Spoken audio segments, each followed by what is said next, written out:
Welcome to the channel Ephraim. At the end of this video, if the spirit that lives within you bears witness to the spirit that lives within me, then please share the video. Click the like button, click the notification button. But the most important thing you can do is share the video so that you can help us reach the world for Christ. Our topic today is Isaiah chapter 13, verse 2. I look forward to going over this verse with you on the channel Ephraim. Look at this verse. This is what I'm doing. I'm raising a banner. I'm raising a banner and I'm calling aloud to the whole world. Well, what does that mean? What does this mean? Look, during Isaiah's time period, this is how they communicated over long distances. They raised a banner. Let me give you an example. If they needed to assemble troops to go to war, they would raise a banner. If they needed to call a giant assembly to discuss things, they would raise a banner. That's how they communicated over long distances. So how does that relate to today? Well, I'm raising a banner. I'm letting everyone know over the whole world the events that are going to take place that are going to lead up to Christ's return. The internet is global. The internet is for everyone. Anyone can subscribe to the channel Ephraim to be made aware of the events that are going to lead up to Christ's return. That's my mission statement for this group.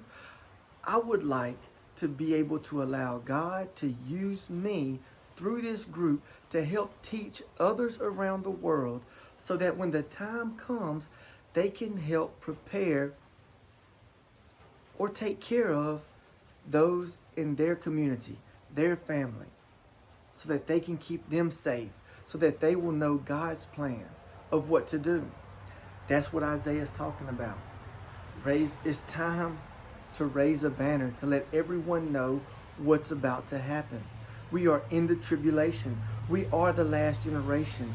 There are events that are going to take place that we will either witness or experience. Isaiah is giving a fair warning to call aloud to everyone, which is what we're doing. So what does the next part of the verse mean? What type of banner is Isaiah trying to raise?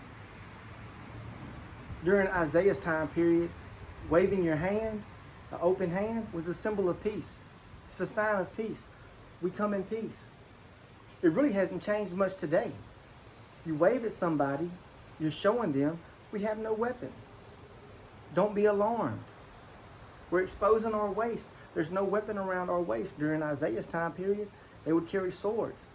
They're showing we come in peace. That's what's happening toward the end of this verse. But wave your hand that they may enter the gates of the nobles. So it appears the banner that is being raised is a banner of assembly, discussion. But it looks strange, the last part of this verse. Enter the gates of the nobles. Now, the last part of this verse has several different meanings. But if you want to get the true meaning of this verse, then you must understand what a noble is. So, during Isaiah's time period, what was a noble? Well, a noble was a person that owned a lot of land. They had people under them that worked the land. They were responsible for producing an army, soldiers, to protect the land, to protect the people. Having people work the land to provide crops. Having different jobs established to take care of the needs of the people that lived within the land, that worked the land.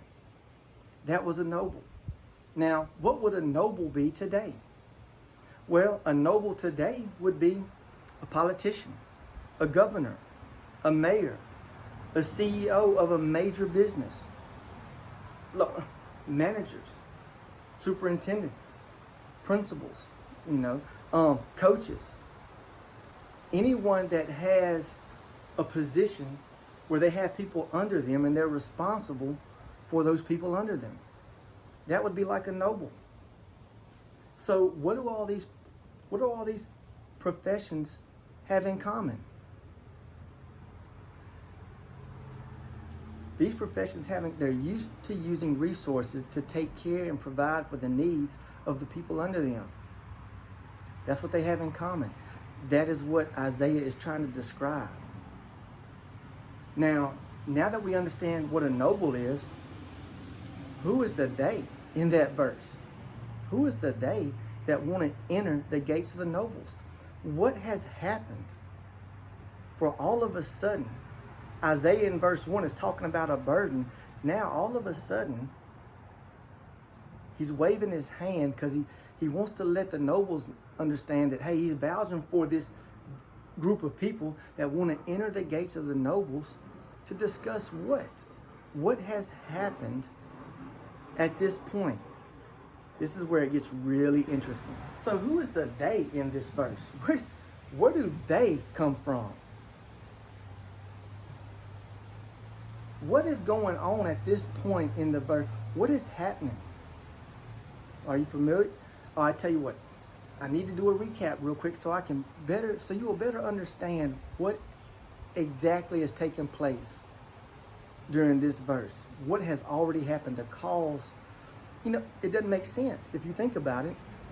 Isaiah just got finished talking about a burden in verse 1. It's a burden talking to the people that live in this country, this symbolic Babylon, because they have been wrongfully taught. They've been taught that symbolic Babylon or mystery Babylon is the Roman Catholic Church or Jerusalem. Goodness gracious. It's biblically impossible to be Jerusalem or whatever.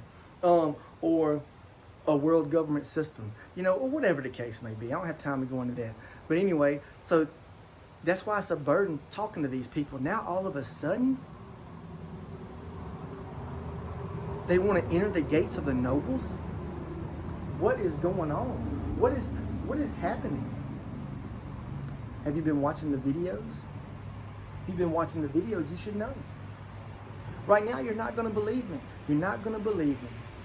But God, in his awesome plan, in God's plan, understood the burden that we would face, which is why he has chosen a watchman for us that has written a booklet in the 1980s that talks about God's sign for the people that live in this country. Have you read the booklet?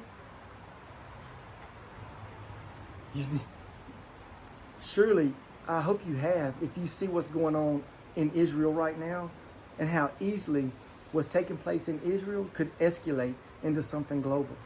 I hope you have. Are you still in denial that the tribulation hasn't started, even though we've had the coronavirus?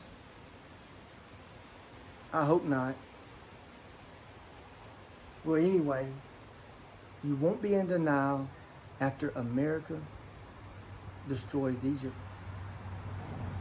There's going to be a lot of, not everybody, there's going to be a lot of people. All of a sudden, they want to enter the gates of the nobles. Do you understand?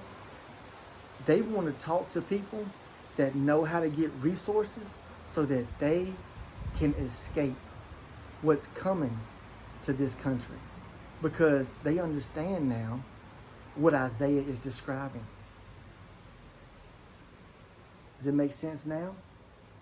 Now all those people that were, it's a burden, all those people that are mocking and making fun, all those people now, they understand it's serious. And they don't want to be in this country when Ezekiel 39 plays out. Revelation 17 and 18 plays out. Isaiah 13 plays out. Because Isaiah is about to describe what's about to happen to those people in this country that choose not to leave and escape. And it is tremendously sad. I'm going to keep it PG though. So that's what's going on. America has just destroyed Egypt, and now all of a sudden it's not a burden anymore. Now you have people that want to talk to nobles, businessmen, politicians, governors, mayors that know how to get resources to help us escape. That's what Isaiah is talking about. You know what's strange though? You know what's strange? Who isn't mentioned? Who isn't mentioned in this verse? Think about that. So, have you thought about it? Who isn't mentioned in this verse? I find it oddly strange. I find it oddly strange that they want to enter the gates of the nobles and not the religious leaders. Look what God says in Ezekiel 34:10. He's going to remove the pastors out of the way. Makes sense. They've been blocking the message all along.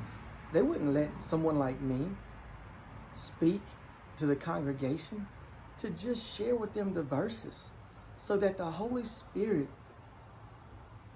can move.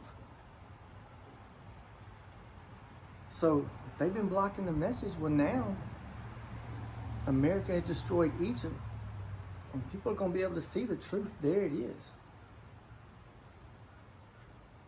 And maybe it makes sense now what Jesus is saying in Matthew 24:28. Coincidentally, which is not a coincidence for me, that verse is right before Matthew 24:29, when Jesus quotes a verse from Isaiah chapter 13. It's not a coincidence. Who is the carcass? Who you think the carcass is? What is a carcass? What is a carcass? What is the Hebrew definition of a carcass? It's an unclean spirit, unclean animal, dead. Who do you think Jesus is referring to? Where the carcass is, the vultures will gather.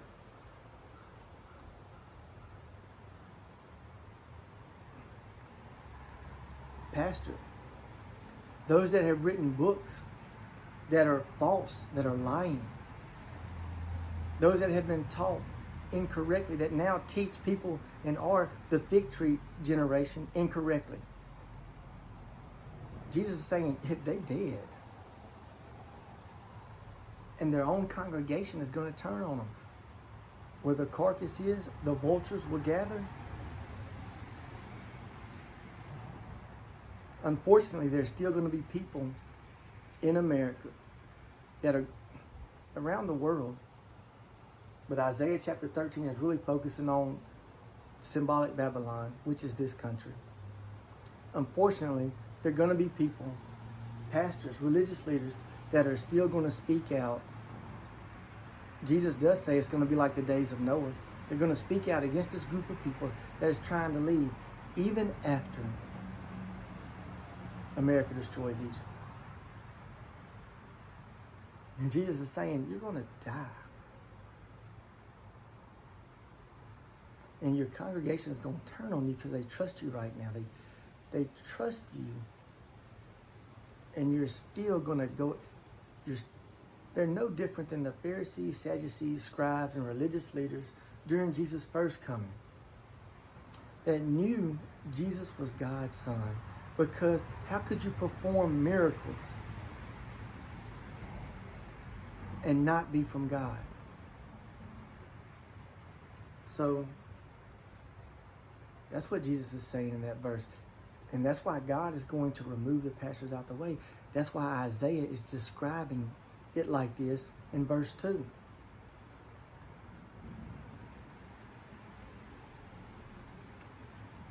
And look at verse 3 and 4 if you don't believe that. Look, people are going to, well, I guess what? We're going to go over it in the next video.